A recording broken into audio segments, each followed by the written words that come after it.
September the 14th, 2017. This is CISB113, Section 6. Today is day number 8 in the week number 4. So let's get started. Welcome back, and I hope that this piece review of Macau could get you started for today. So let's get back to our class. We are still in week number 4, okay? And on Monday, we helped you to understand the meaning of IL, information literacy. And you still remember the method we introduced to you is called Discover method. Discover means define, inquire, search, collect, organize, verify, express, and refract. And many of you emphasize the refract is the most important thing. And indeed, all the 8 steps here are very important. So in order to help you get a good review on IL, I would like to serve you with a very simple 5 minutes review. Most of us are familiar with the term literacy, and some of you may have heard of information literacy, but are not exactly sure what information literacy is. Turns out, information literacy is a distinct set of skills that gives us the ability to locate, evaluate, and use effectively the needed information. Information literacy can be divided into 5 separate components. Let's take a look at how each of these components applies to success in college or university. Success in college and university.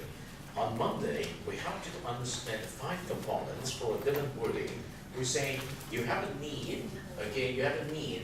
You need to access information. So after you access the information, you need to evaluate the information.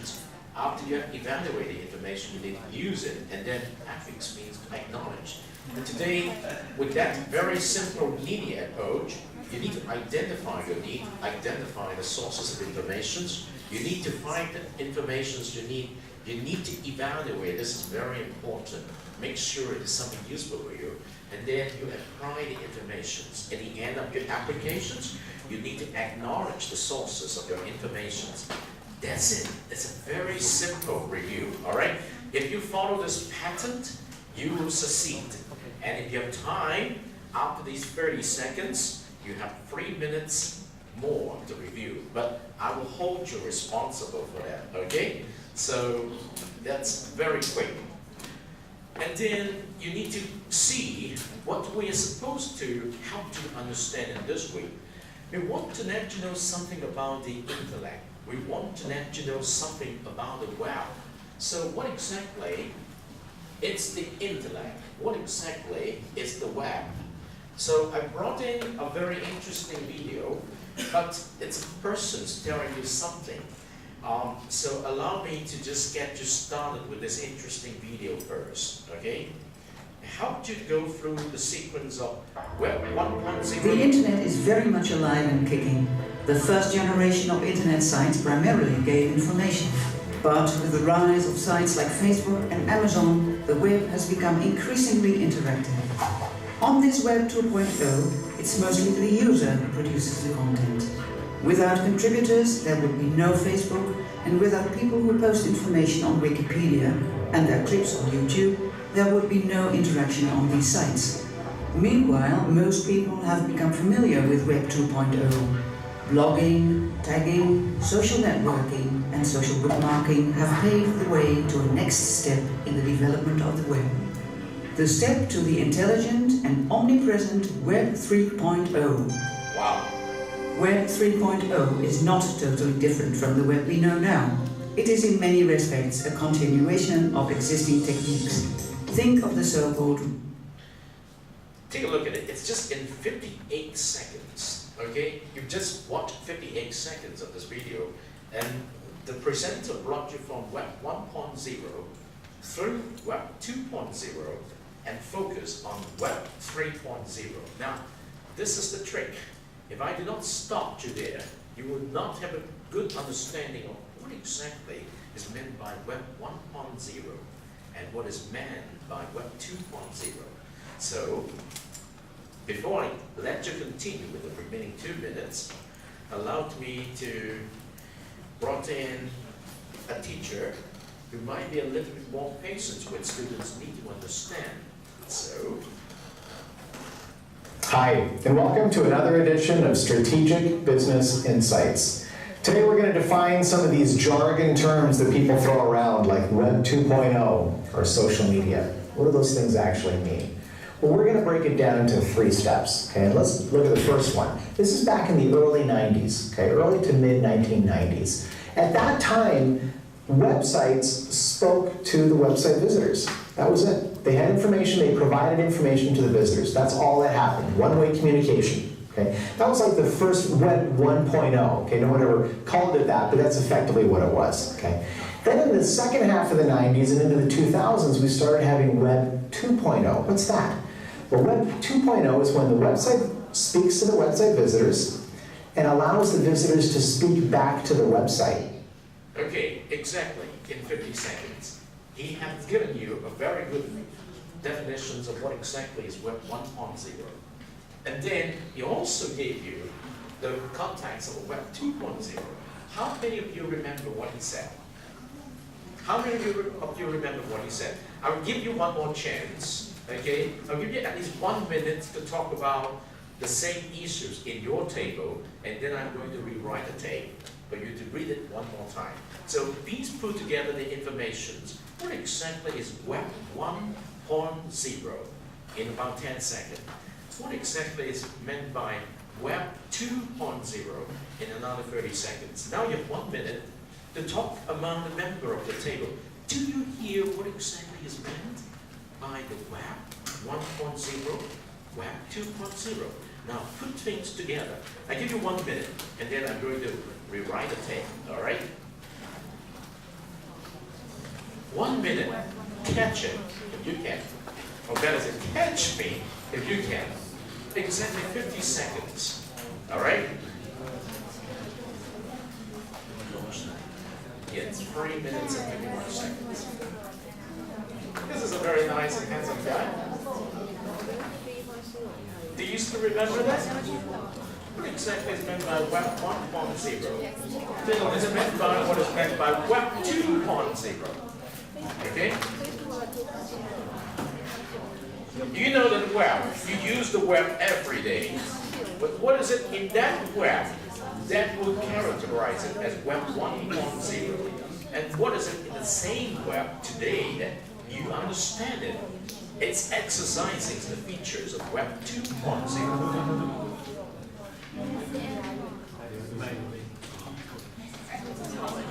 You have 30 more seconds before I invite the gentleman to tell you one more time. It's a very nice background, okay? It looks very nice. You got it? What is that one important feature that distinguishing feature that tells you that this is 1.0? And what is that another feature that tells you that this is Web 2.0? Okay.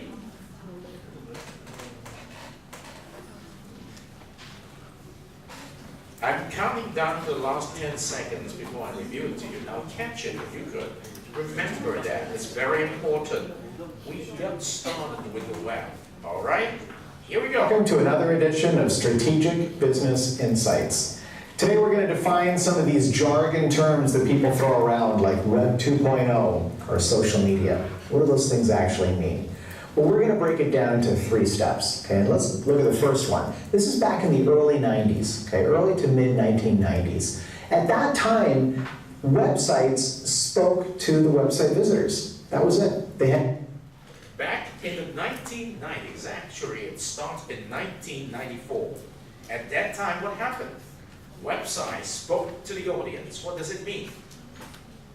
What does it mean? You and the audience, when you read the website, that's it. It's informational. You just read what is given. Website spoke to the audience. All right? That's it. That's it. You read from what is given there. That's it. But what distinguishes it from today's website? Here we go. Remember, this is 26 seconds. The answer for Web 1.0. Now, let's go ahead. Information, they provided information to the visitors. That's all that happened. One-way communication. Okay? That was like the first Web 1.0. Okay? No one ever called it that, but that's effectively what it was. Okay? Then in the second half of the 90s and into the 2000s, we started having Web 2.0. What's that? Well, Web 2.0 is when the website speaks to the website visitors and allows the visitors to speak back to the website. Right. In the later half of the 1990s, and actually it started popularly in 2004, 10 years later. From 1994 to 2004, we popularly called the Web 2.0. Why do we call it Web 2.0? Did you hear what he said? The web does not just speak to the audience, but it allows the visitor to speak back to the web. What does it mean? Feedback, comments, even in conversational style.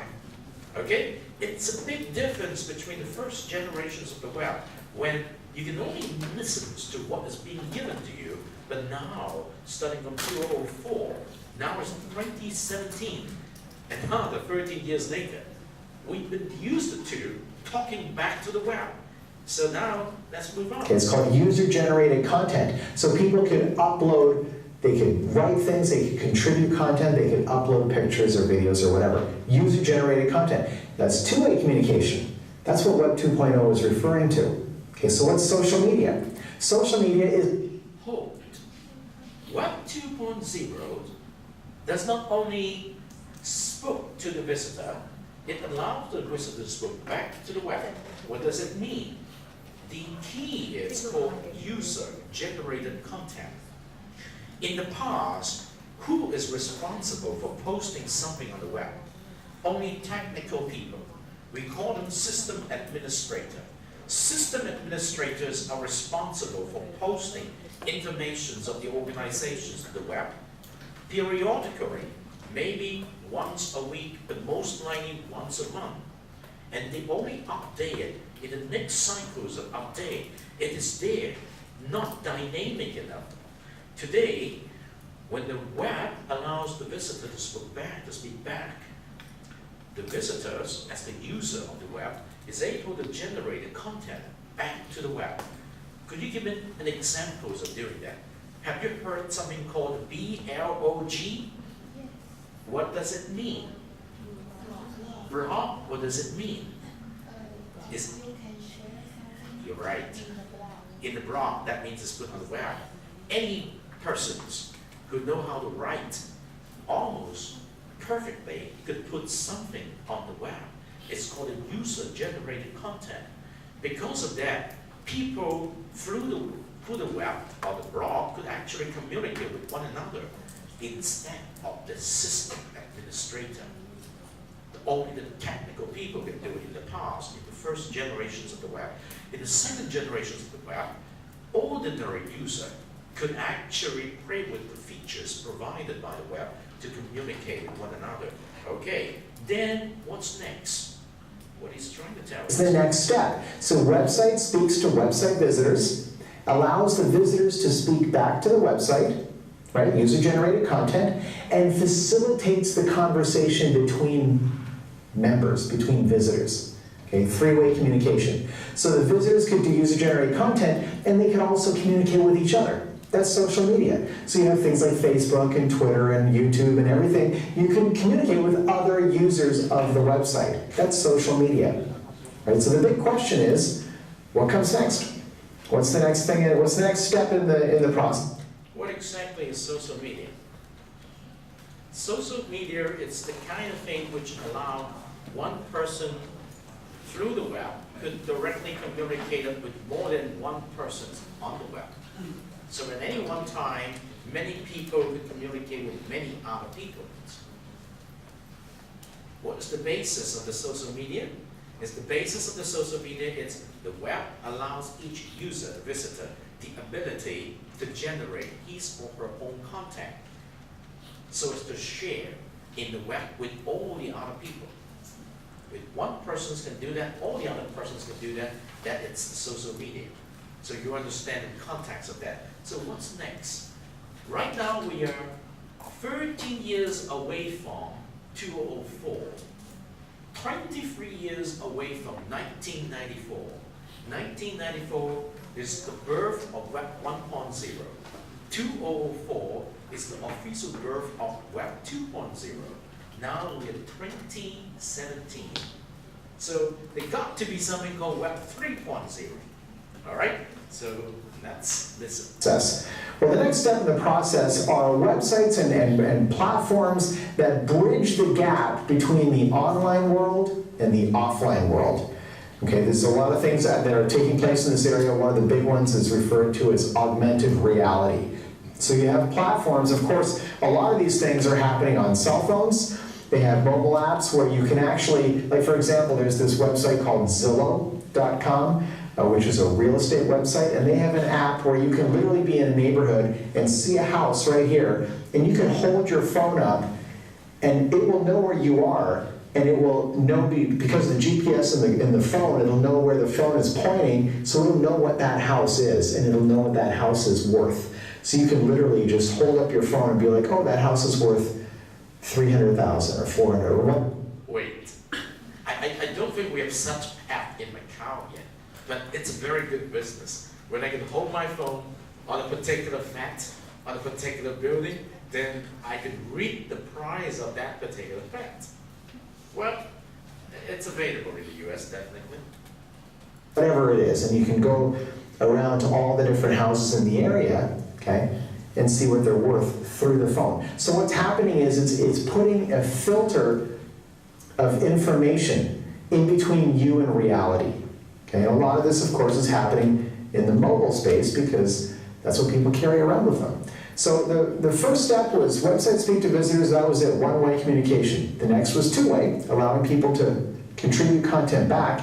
Social media was allowing people to communicate with each other. And the next step is to bridge the gap between the online world and the offline world, often referred to as augmented reality. There's barcode scanners where you can go to a grocery store and just scan the barcode and immediately see if the price down the road is $1 cheaper than where you're at. That's augmented. That's exactly Alibaba has been doing in Shanghai. You can go into a superstore where you do not find any cashier, but you still can check things out, and the bills will be at your purse. Okay, what he mentions beyond social media is the connections between the online world and the offline world. What does it mean? But he didn't mention Web 3.0. He just mentioned a very interesting term called augmented reality. Augmented reality. Reality is the real world. Augmented reality is something that will enhance your experience in the real world. Okay, what does it mean? Have you heard the story that when the former chairman of China, Mr. Hu Jiantao, visited the United States, he was received by Bill Gates into his own home, and Bill Gates demonstrated to Mr. Hu and Mrs. Hu what it is like to live in an environment very much emphasized by AR, augmented reality. Before they walk into the room, Bill Gates just need to speak into the phone, open the door, light on, the fireplace on, and everything on the house will be turned on automatically in such a way that everything will be ready, even though you can't believe it at the very beginning. So you got some sense about the 3 steps approach here. Web 1.0, Web 2.0, and beyond Web 2.0. That should be something called Web 3.0. So let's get back to here, right here. Now let's go for it. Recommender systems that make a personal approach via website possible. Amazon has cleverly used this system for a long time now by offering their clients products that other people with the same interests bought before them. And on Last.fm, you can listen online to music that caters to your personal wishes. By using smart systems, these sites are in a continuous learning process and they anticipate what their users like or dislike. Important for sites like Last.fm or Amazon is that a song or a book gets extra information added by the user. No sudden change of the internet, it changes gradually. What does change quickly is the look and feel of the web. Simply speaking, the internet is a web full of appliances that communicate with each other by exchanging information. As more and more everyday appliances are connected to the internet, think of telephones, washing machines and cars, the web is more present, but it will become less and less visible. No big separate computer, but invisibly present in everyday appliances. When, moreover, all these appliances start communicating with each other through the internet, this may lead to useful additional services measured to meet our individual needs. For the time being, we are not yet dealing with an all-knowing, omniscient computer which comes close to or even surpasses human intelligence. Writing computer programs which, in a human manner, convert data into useful information, also known as a semantic web. Wow, I need to pause you for a minute. For those of you who remember what we have been discussing on Monday, particularly remembering the questions I posed to you towards the end of Monday's class as a part of the exercise, I asked the following question. Is AI and robotics making our life easier? Is AI and robotics making our life easier? Well, I don't know what your answer is, but it has a very good proportions to do with this web called the semantic web. Actually, it's another name for Web 3.0, okay? So let's go for it. Let's first finish the story. What appears quite difficult, but the web undoubtedly evolves into an environment which is intelligent and which will meet our wishes more often, more easily, and automatically. New services develop because data from various sources can be linked more easily.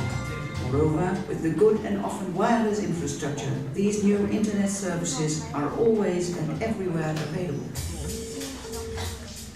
Your online agenda becomes a personal assistant which, all by itself, for instance on the basis of your profile on LinkedIn, Facebook or other information, will check your possibilities for new appointments and even take traveling times into account. Your destination and itinerary too will have been sorted out by links between restaurant sites, GPS information and local weather services. EPN, the Dutch think tank on the impact of information technology, approaches Web 3.0 from various points of view and draws attention to its implications for society.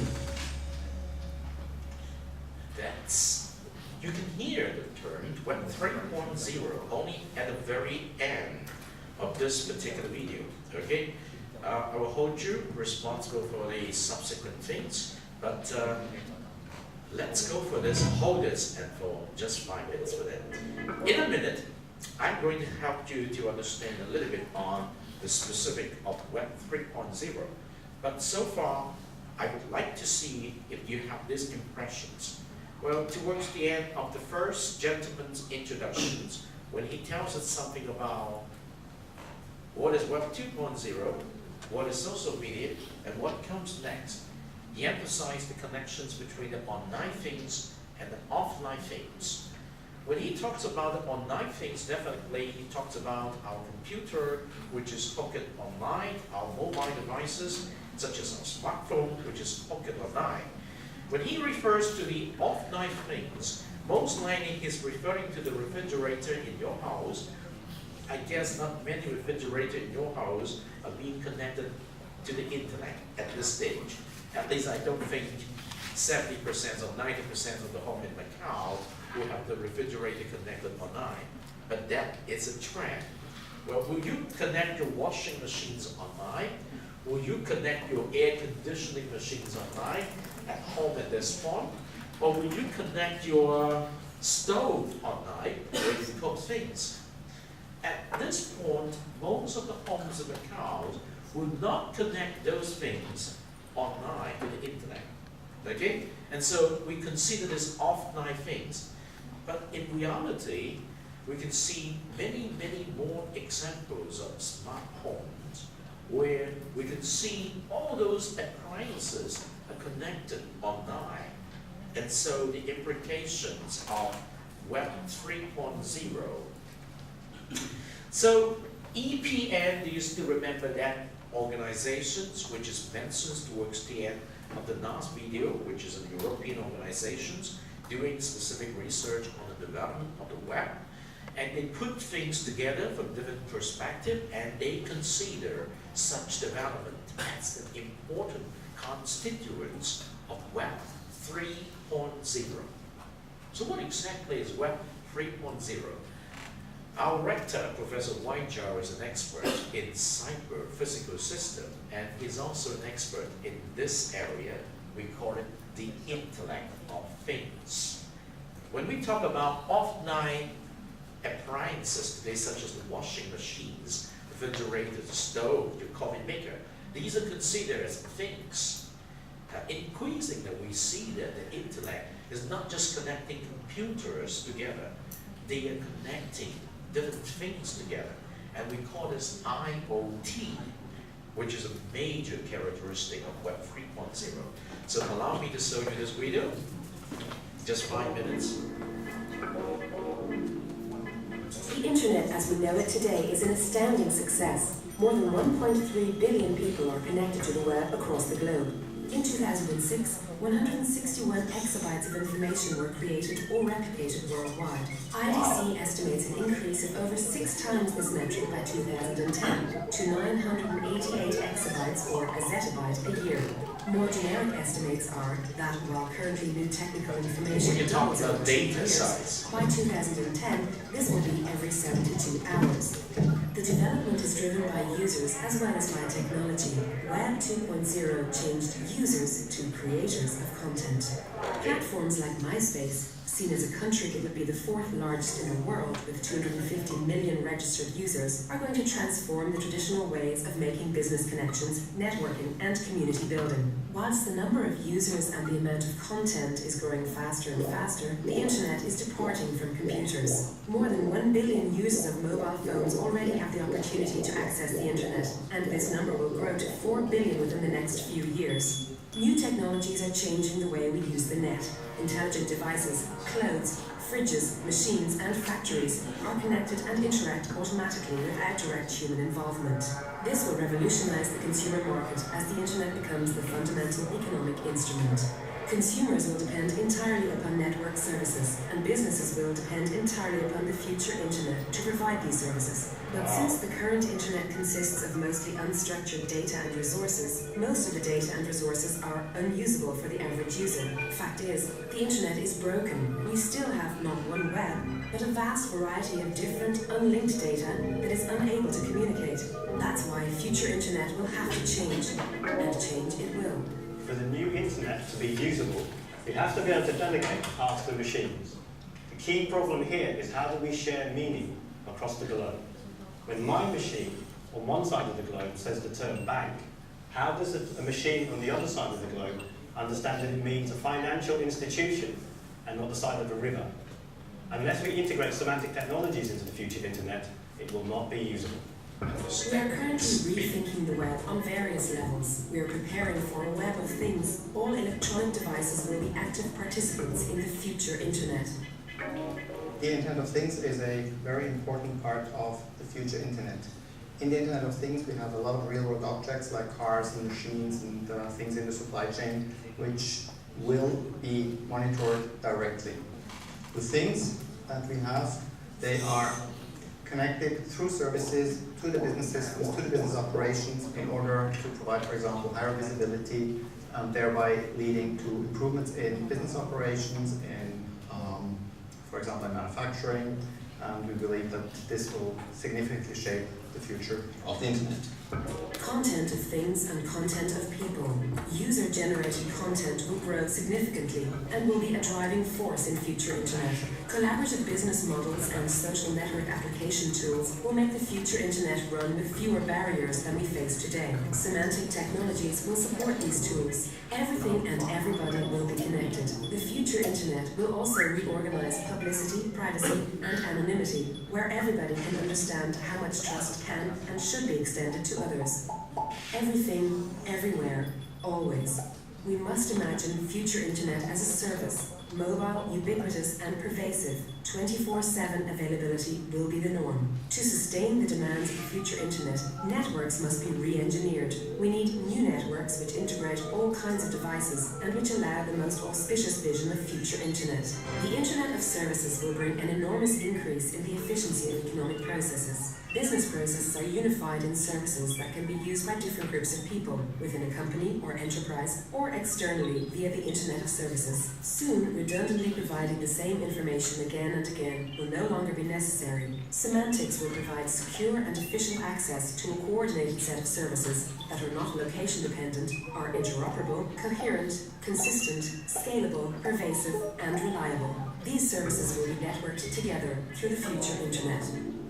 The digital information revolution is upon us. It will be built around an Internet of Services, which will depend on an Internet mobile as well as an Internet of Things.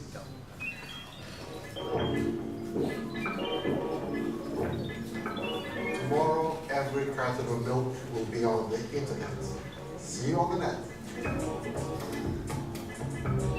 The Future Internet is a major European initiative currently supported by means of 70 projects with a combined value of 500 million euros. Our vision of the Future Internet relies on a global collaborative effort. Visit the website, join the interest group, be part of it. Join. In 2006, 100... So at this point, you got some sense that not many people are actually using the term Web 3.0 because there are so many things there. And when you just use the term Web 3.0, people will just ask you, what exactly are you talking about? So people instead would say, it's a semantic web. But now increasingly more people will say, it's the IoT, the Internet of Things. And you see that the reasons why the web is going forward is presently the web with this underlying network is not well designed to fit into the different types of data. We really cannot connect whatever we want to connect yet. So there are many missing linked data. We need people to contribute those data, just as when we use Wikipedia, it is being contributed all around the world by people, so we have these knowledge with it. But when we talk about linked data, it's a different story. It takes time to re-engineer the internet so it's to make it work for the next generations. Actually, we have popped the next generations now. When we look at 2006, now 2017. All right, so I've given you a head start into exploring where the web is leading us. Another question is, you might want to ask, what exactly are the differences between the web and the internet? All right, so these are very fundamental questions you want to answer in your own explorations. We call it the assignment. Now, when we talk about assignment, I need to bring you back, okay? You need to submit an assignment by the end of, I guess, next week, which is on the 23rd of September. Normally, I will give you 2 days' time, extend the deadline to the end of 24th, okay? So now is the 14th. So you can, if you deduct it by 24, you have 10 days more to get your assignment done.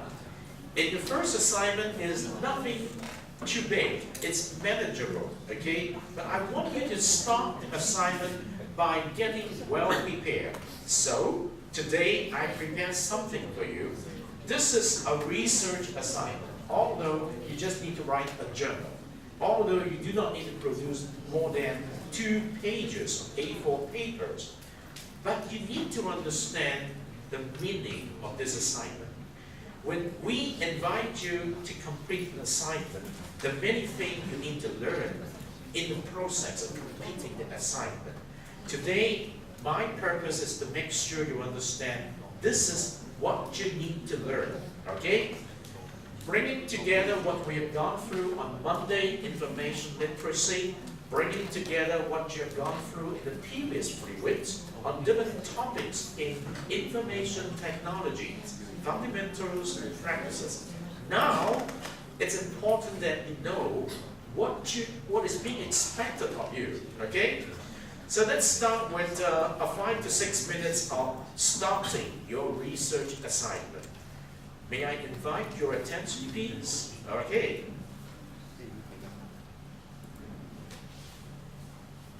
Hey there. Welcome to the Mercy College Library's Information Literacy Module Series. In this module, you will learn the basics about acquiring the information literacy skills needed to deal with the research papers and assignments that will be a big part of your academic career here at Mercy, regardless of your major. First off, what is this information literacy business? Glad you asked. Information literacy is the ability to recognize, locate, use, and attribute valid and credible information sources, including books, journals, magazine and newspaper articles, and an ever-growing variety of multimedia sources. In this module, you will learn the importance of understanding your assignment, choosing a topic that fits the assignment, narrowing or expanding your topic, creating a topic sentence, and determining what kind and how much information you will need. Research assignments can vary depending upon your class and your professor. But let's say you've been assigned a 4 to 6 page research paper requiring 2 outside sources using either the APA or MLA citation styles. What does that mean? Well, it's like this. A research paper or project usually means you need to construct an argument or take a position, make a case for your chosen topic. To support your argument, you'll need to find and use outside sources of information. An outside source is any information that is not included in your course text or class readings. When searching for information to support your argument, it is very important that you select what we call authoritative sources, sources that have credibility and validity. This is where things can get tricky because there is so much information available to you these days, especially on the internet. It's becoming more and more difficult to determine not only what is credible and what is bogus, but even where to start. Not knowing where to go or what to do can become very frustrating very fast, leading to that dreaded modern malady known as information overload and you don't want to go there. Let your librarians help you. Before going any further into this, it's very important you understand the assignment and what your professor expects of you. If you are uncertain or unclear on any part of what's expected here, including how much time you have, get with your prof before pushing on, okay? Your topic. All right. So we've got this 4 to 6 page paper to deal with. Where to even start with this beast? A couple of points to consider when getting started. Always try to choose a topic that interests you. Whenever possible, choose a topic that is related to your major. For the purposes of this example, let's say you have chosen the topic of bullying. Okay. What are you looking at, butthead? Yeah, that's what I'm talking about. That guy. Okay, we've got to start. We've also got a big and broad topic. What to do? First, let's break it down. Brainstorm ideas on the topic. Throw some ideas down. Don't worry about whether good, bad, right, wrong, useful or not, completely ridiculous. Just throw down some thoughts that come to you when you think of bullying. Maybe bullying in the internet. Read about that a lot. Maybe bullying in social media, Facebook. So, wait, there's a word for that, isn't there? Yeah, cyberbullying. Okay, making progress. Maybe something on cyberbullying and social media. Sweet, now what?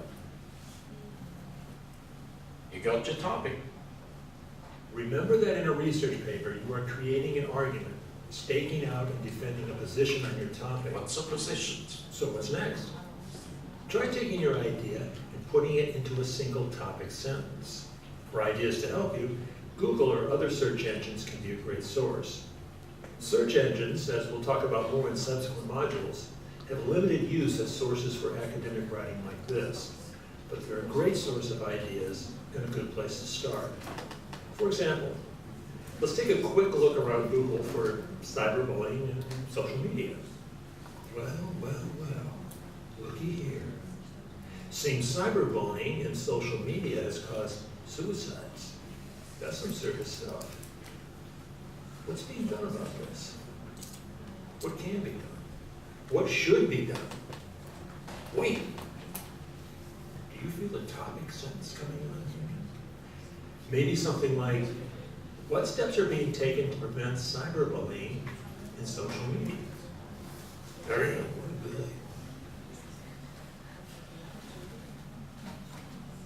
Okay, here's what we've got covered so far.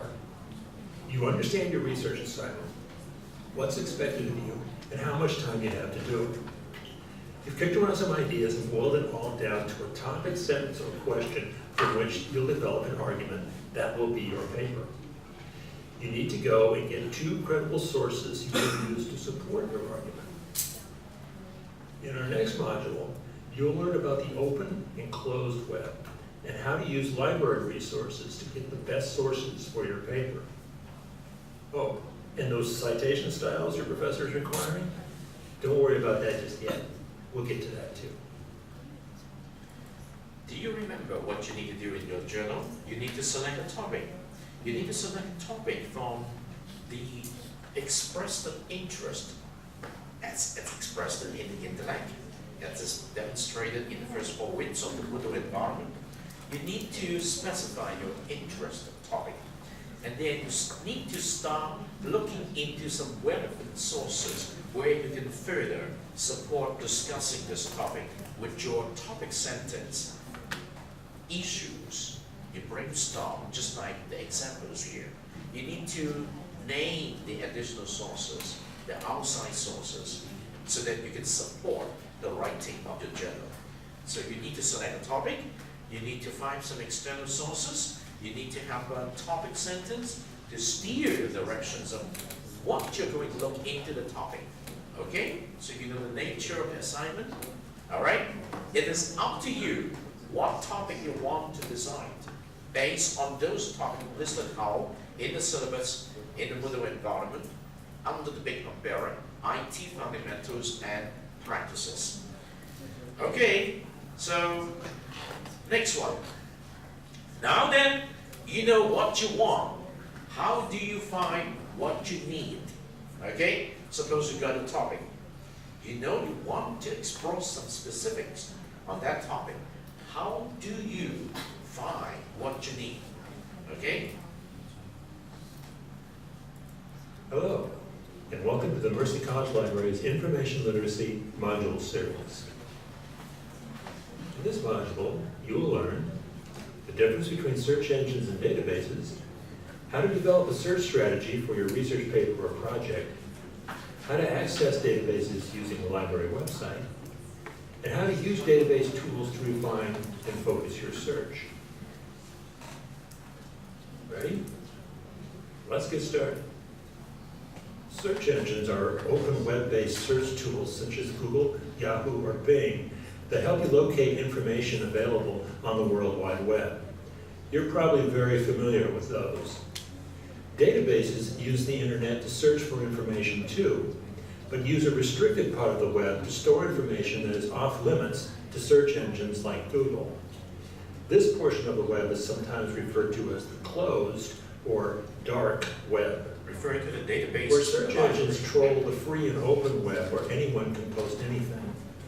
Databases search a much more controlled environment of information that has been checked for validity and reliability, what we call authoritative sources. The authority of the sources you use to support your research paper or project is crucial. If you think of your project or paper as building a house, your sources are its foundation. If your foundation is strong, the house is solid. If your foundation is weak, your house may collapse. Before we jump in on databases, let's do a bit more preparation. Another difference between databases and search engines is how you communicate with them. Where Google can gobble up whole sentences of natural language queries, databases relate better to what we call keywords, the essential terms and what you're searching for. When first dealing with databases, this is maybe the most challenging difference from a search engine like Google. But here's the upside. As you get a handle on databases, you will find that using keywords is one of the tools you can use to give you much more relevant, focused results. Think about it. When was the last time a Google search returned less than a gazillion results?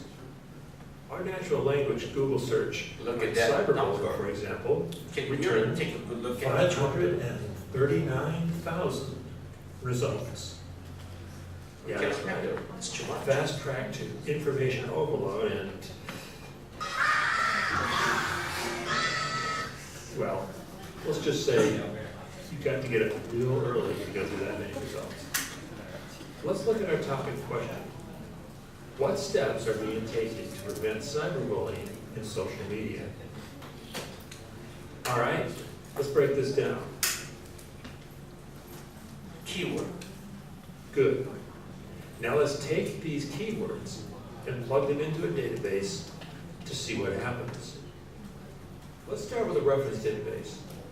If your professor says, no Wikipedia for your research project, not to worry.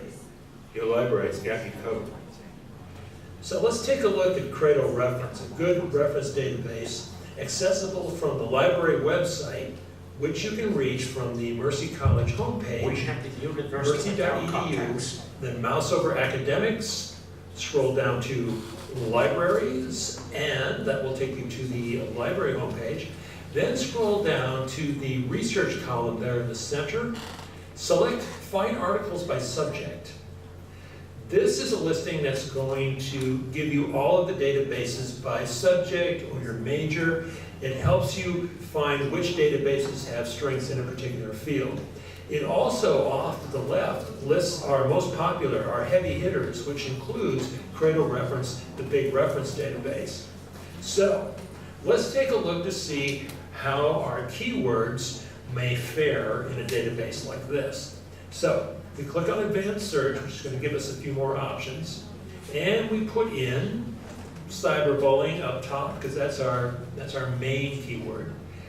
Then in an exact phrase, we can enter 2 words or more, and you see there's social media, but also there's social media or social networking, which is actually something that might give us a few more options on the return. So let's go with that, see what happens. Click search, and not an overwhelming number of results, but we did get 9. And as you see there, we have cyberbullying, we have cyber internet offenses, cyber stalking. That looks interesting. And then scrolling back up here, off to the left, just to point out briefly, you'll see how the database tries to focus these articles into a way that makes them easier for you to determine what you want. Let's click on cyberbullying just to see what it gives us there, and you see it gives us a little sort of introduction to the article. If that looks interesting, you can click on the link to give you the complete text. Over on the right side, right here, you'll see a number of little tools that are with every article. It will give you an email option, a PDF option, a save option, a share option. Down at the bottom, these are the citation styles that you can choose. You see you have an option of APA, MLA. So Credo will also fix you up that way as well. Credo Reference has given us a good start.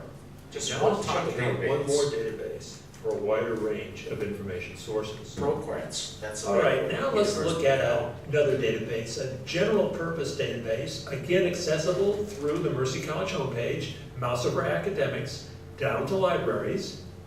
Then in the center column there, look for the second link, find articles by subject. Then the general listing off to the top left there. You see where we chose Credo last time. Now we're going to look at ProQuest All Collections. This is a database, actually it's 16 databases in one, and can be a nice one-stop shop for your article search. As you see, we have our keywords laid out there and ready to go. We have cyberbullying up top. We have social media or social networking as we used before. This time we have them placed within quotation marks, which will tell the database only bring back those words exactly as they appear within the quotations. I'm going to click on the full text, which will give us just that, and I'm going to leave everything else off. Click search, let's see what happens. Well, 2,420 results, more than the 9 that Credo gave us, but less than the 569,000 that Google gave us. Also, you'll note over here on the right that ProQuest will bring back a number of different types of articles. And you see that the magazines, there are 118 magazines. I think I want to go there. I want to see what we have on these keywords in magazines that ProQuest found for us. So just scrolling down, looking for titles that may be interesting. And you see the keywords are highlighted there. Look at number 6, how to stop the bullies. Yes. Click on the title. It will bring you to the abstract page. The abstract is a summary of the article, which can be helpful. If that looks promising, then you can kind of scan the article there. You see there's the full text, and you can see where the highlighted keywords show up.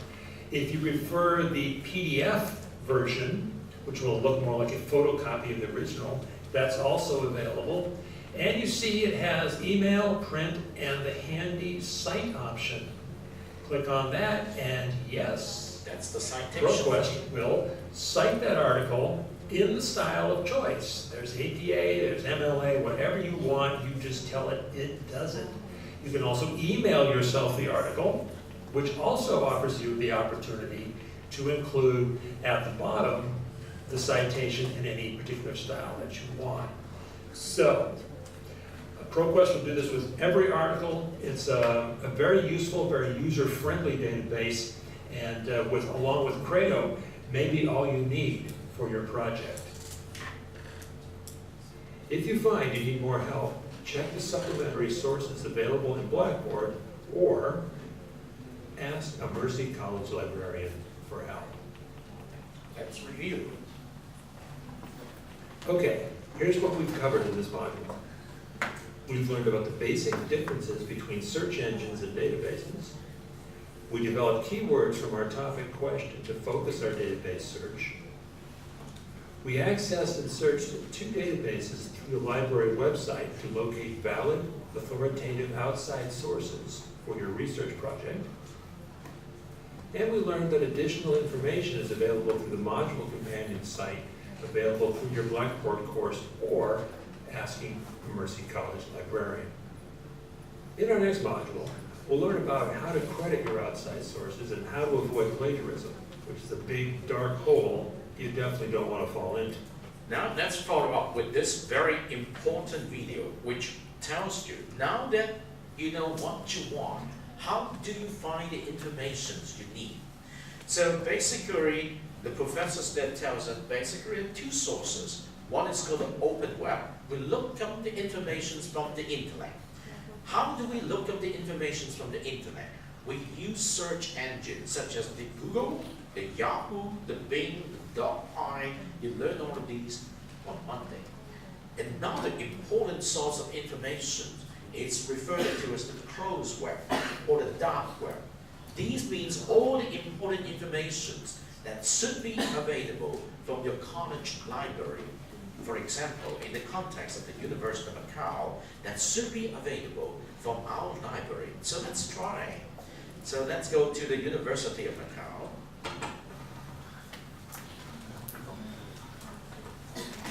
Okay, so here we go. This is the front page. When we scroll down the page, we discover that our library is right here. So we click on the library link. So we get into the library of the University of Macau. So the professors talk about the databases that should have been purchased by each institution. So let's look at the resources from the University of Macau Library. under the resources, we do see that we do have a lot of electronic resources. And under electronic resources, we have important data, now the databases. So since we've learned the databases are called the dark web, let's go into the database. Okay? Once we get into the database, we discover that we have a large number of databases purchased, but what mentions in the professor's video is the progress. So progress start from P. So let's go to the P. When we go to the P, so let's try to see what happened. It's not working yet. Let's see. Okay, right here. The P is right here. All right. The P's are right here, and then we look for the name called progress all connections. So we go down. Okay, we do see some progress coming up. Progress ACE in business and reference. Progress biology journals. Progress career and technical educations. Progress central. Progress computing. Okay. Progress criminal justice. Progress dissertations and thesis. Progress educational journals. Progress European business. Now, suppose we would like to look up relevant material under the term cyberbullying, then we have to make a decision which database will give us the most likely results. Okay? So without much hesitations, let's say, well, maybe this is a good one. Historical newspaper South China Morning Post. Let's get into this particular database and see if we could use it to find something on cyberbullying. So I type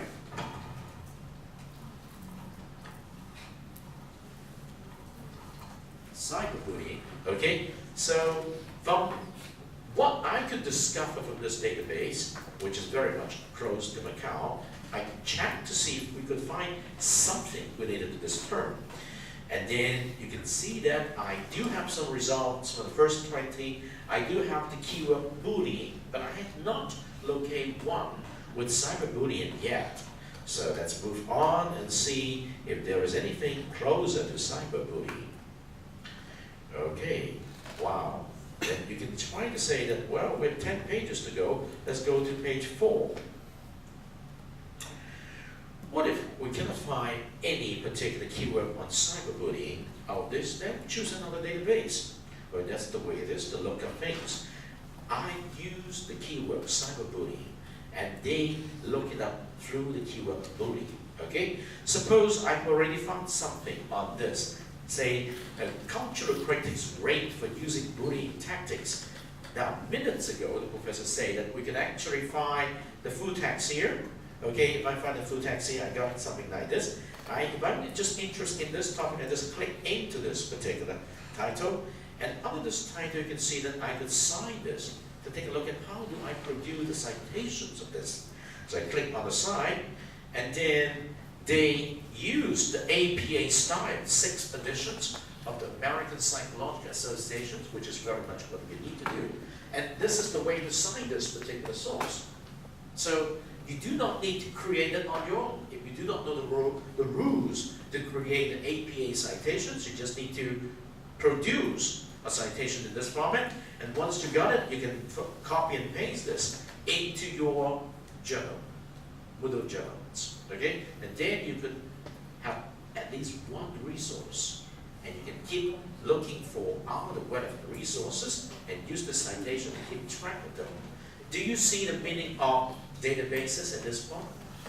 You can use the databases that's available in our University of Macau's library to look up related informations, okay? That is your interest.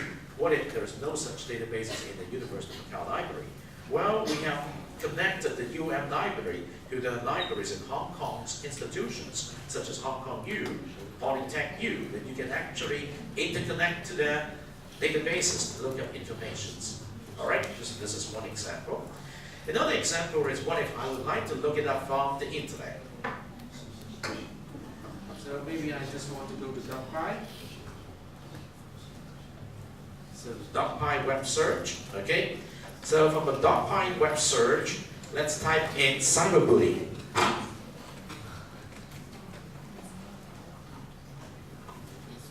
And you can see that This is all the result related to the theme, cyberbullying. This is the open web. So you know that when you produce your journal, after you have selected a topic, the next thing you need to do is to look up related informations. Okay? So this is step number 2. I'm going to tell you more step next Monday. So at least up to now, you know that you have learned quite a lot in the first 4 weeks, including putting things together using the techniques of information literacy. Do not forget the discover method, all right? So allow me to take attendance now, and I'll let you go in about 8 minutes. First, let me take attendance, okay? Today's day is day number 8, all right? So, Freda, thank you. Joe Chan, Joe Chan, thank you. Christine, thank you.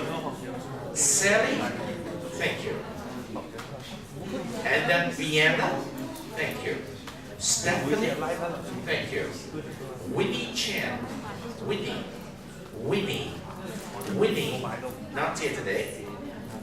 Okay, Karen Chong, thank you. Grace Chong, Grace, thank you. White Yin, thank you. Muffin Choi, thank you. Shu, thank you. Sunny, thank you. Wei Xian, thank you.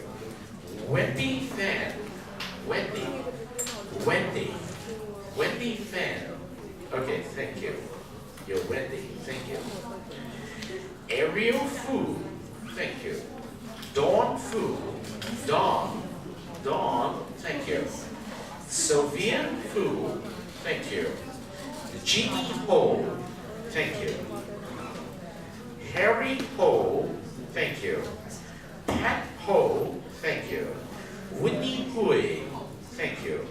Joy Huang, Joy, thank you. Siqui, thank you. JD, thank you. The first page finished. And then Jocelyn Huang, Jocelyn, thank you. Doris Kopp, thank you. Jody Lau, Jody, thank you. Ken Law,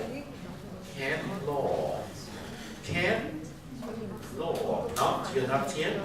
Dora Lay, Dora, thank you. Kelvin Lay, Kelvin, thank you. Gin Yun, thank you. Waiting, thank you. Want learn, not here, okay. And then Bowie Lee, thank you. Nian Hai, thank you. Neo Lee, thank you. William Lee, thank you. Sally Lam, Sally, thank you. Fai New, thank you. Fei New, thank you. Niu Jiao Xiang, thank you. Gao Ling, thank you. Maggie Teen, thank you. Claudia, thank you. Haley, thank you. Tian, thank you. Justin, thank you. So, thank you. Kiki, thank you. Okay, then into the last page. Ella, Tian, thank you. Tanya, thank you. Vivian, thank you. Ji Ting, thank you. Bunny, thank you. Jerry Wong, thank you. Gok Ho, thank you. Andy Wong, thank you. And then Jason, thank you. Xin Yi, thank you. Colin, thank you. Hui Ning, Waving, thank you. April, thank you. Cynthia, thank you. Yuting, thank you. Senior, thank you. Stephen, thank you. One more page? No? Okay, I think I finished attending this call, 4 minutes left. In this 4 minutes, allow me to advise you. Now you need to go home to finish watching the first episode, which we don't have time to do it now, on week number 4. The third episode, it's called Giving a Shout Out to Your Sources. It's very important that at the end of using someone else's information, you need to give credit. The way to give credit is to do citations. Citations include the inline citations and also the references at the end. Watch this very carefully, just 6 minutes, and learn from it, all right? And we will mention about the sum of citations machines next Monday, which is very important too. All right, I see you next Monday, and I hope we have gone through the first 4 weeks pretty well. If you